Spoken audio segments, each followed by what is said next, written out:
that here, look. Hey, up, hey. Hey, hello, darling. Where you go? A man murdered a woman and had sex with the corpse. So there you go, ladies and gentlemen. Just as well we're emptying all the prisons.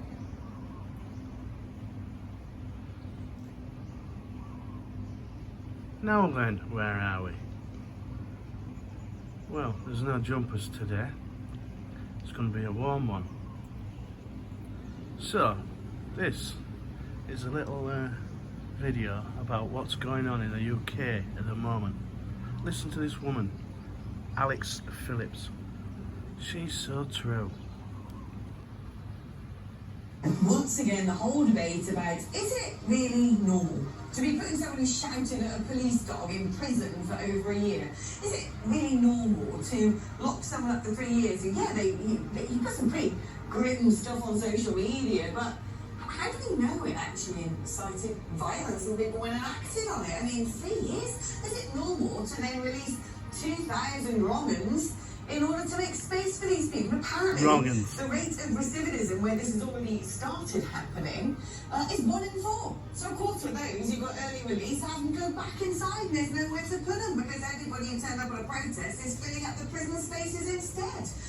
Well, this is what I found. This is in the last 24 hours. No, really? Last 24 hours, all of these headlines. Okay, so there's been a stabbing in a supermarket in Hackney. That's a fresh one, that happened today. A restaurant stabbing in Forest Gate. A man is critically ill in hospital after that. A really bad stabbing in Gorton, near Manchester, where a lovely woman was killed and a Christian preacher husband and her daughter were both stabbed.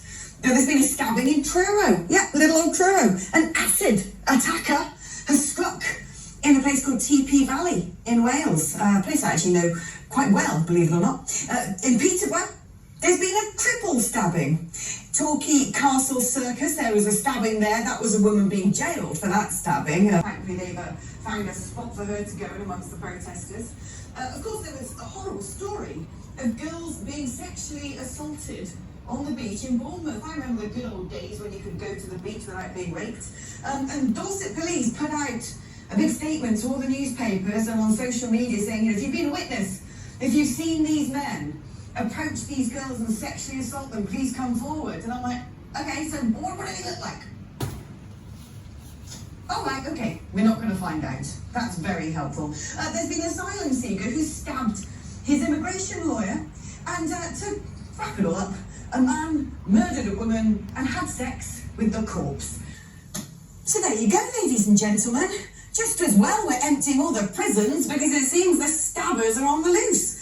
What is going on in this country? I mean, once upon a time, those sorts of stories would pop up, you know, a month at a time. You know, every now and then we'd learn about these things, and now they're absolutely everywhere, all the time. We've become totally desensitized to the fact that right now we're more like Mogadishu than the United Kingdom. I want to pick up on it is you said a lot of our town centres have been hollowed out.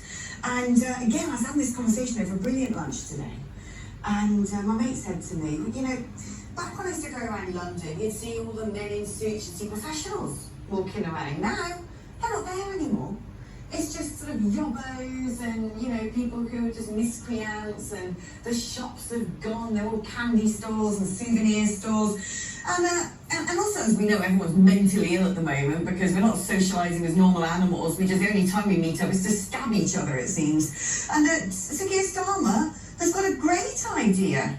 He says everyone should carry on working from home. In fact, he'll lead a working from home resurgence. Downing Street said it backed more flexible working. And I'm like, dude, the whole reason why everyone's mentally ill, why the streets are crime-ridden, why the economy is going down the plug hole, is because nobody is being human anymore. We're not socialising by humans. We're not talking at the water cooler.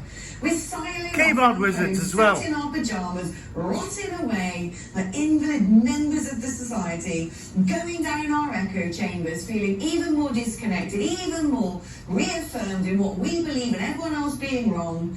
And then we go mad from, you know, the doom scrolling and all the flashing images. Then we get fat because we're not actually having any exercise. And then when we want to buy products, the shop doesn't exist anymore. And then when we moan about China taking over the world, well, don't worry, we've been buying a load of She's hats good. and having it shipped across from there. And it's just, this is kind of almost the root cause of everything. Everything fit. got very wonky after COVID because we were locked in our houses, and Sir Keir Starmer seems to want to continue that practice. I bet she wears trousers as well in house. Inverted logic. I mean, it is really sort of out of school during term time. And again, that misses the wider debate that a lot of families decide to take a few days away from the holidays to go on holidays. It's a lot cheaper. You know, they're not taking into account human nature and the reason why people are doing that. Instead, what they're doing is they're lecturing us. Now, I don't believe that any government has the right at any level to lecture us. They're supposed to serve us rather than rules. And I think the power has gone to the heads of this government, and I think already people have had enough, and that's why their poll ratings are tanking. They've gone mental. I mean, the only person I think who's got a credible excuse for working from home is Sir Keir Starmer himself, because he should be living in number 10 and working every hour, night and day to try and fix it. Killer, Susan.